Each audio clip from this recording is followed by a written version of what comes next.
Баткен районунун аймагында жайгашкан Күзгү таш мезгилинде бул чөлкөмдү кадимки экран сыяктуу көрсөтүп тургандыгы жөнүндө Бабурнаме китебинде жазылган.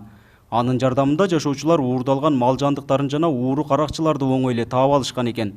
Мындан улам басмачылар тарабынан бул таштар талкаланып, өз касиетин жоготкондугу тууралуу да маалыматтар жазылган. Бул ташта адамдардын айтуусу боюнча жоготкон нерсесин мына ушул жерден келип караганда анын баарын көрсөтүп берет деп жазган.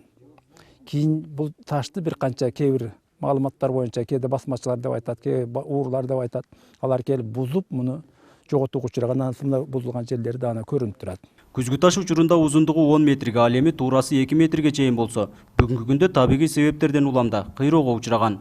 Уламыштарга таянып жеке изилдөөгө алган Маширап Жороев мындай күзгү таштар облус аймагында дагы 2 жерде бар экендигин аныктаган. Бирок азыркы учурда анын бирөөсү Өзбекстандын аймагында калып калгандыгын билдирди.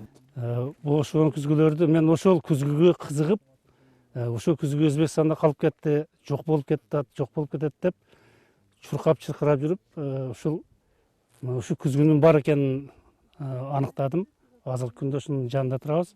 Мындан тышкары Кадамжа районунун Үчкоргон аймагында азыр атын унутуп калдым. Ошол Өйшүл ай деген айыл бар. Ошонун ичинде бир коктун ичинде даны ушу сыяктуу чоң күзгү бар. Мындай баалуулуктарды корукка алып, мамлекеттик деңгээлде көңүл бурулса, туристтерди жана чет өлкөлүк изилдөөчүлөрдү тартсак болот дейт тарых илимдеринин кандидаты. Анткени облус аймагында уламыштар аркылуу гана айтылып жүргөн тарыхый эстеликтер көп. Союз убагында да илимий негизде толук кандуу изилдөө жүргөн эмес. Корукка алыш керек албетте, биринчиден. Экинчиден мунун кандай максатта пайдалангандыгын, кандай максатта жасалгандыгын эме кылыш керек. Экинчиден муну биз эгерде Бабурдун күзгү ташы деп дүйнө жүзүгө жар салып ошол жерде кылсак, буга бир канча туристтер келиши мүмкүн, бир канча кызыгуучулар келиши мүмкүн, бир канча изилдөөчүлөр келиши мүмкүн. Ошол менен Кыргызстанда туризмди жана илимди өнүктүрүүгө эки багытта иш жүргүзүлөт да. 2016 жылдан баштап Баткен мамлекеттик университетинин мугалимдери тарабынан облус аймагындагы тарыхый жерлерди каттоого алуу башталган. Алардын демилгеси менен таш бетине түшүрүлгөн жазуулар корукка алынып, 2 миллион сом акча бөлүнгөн.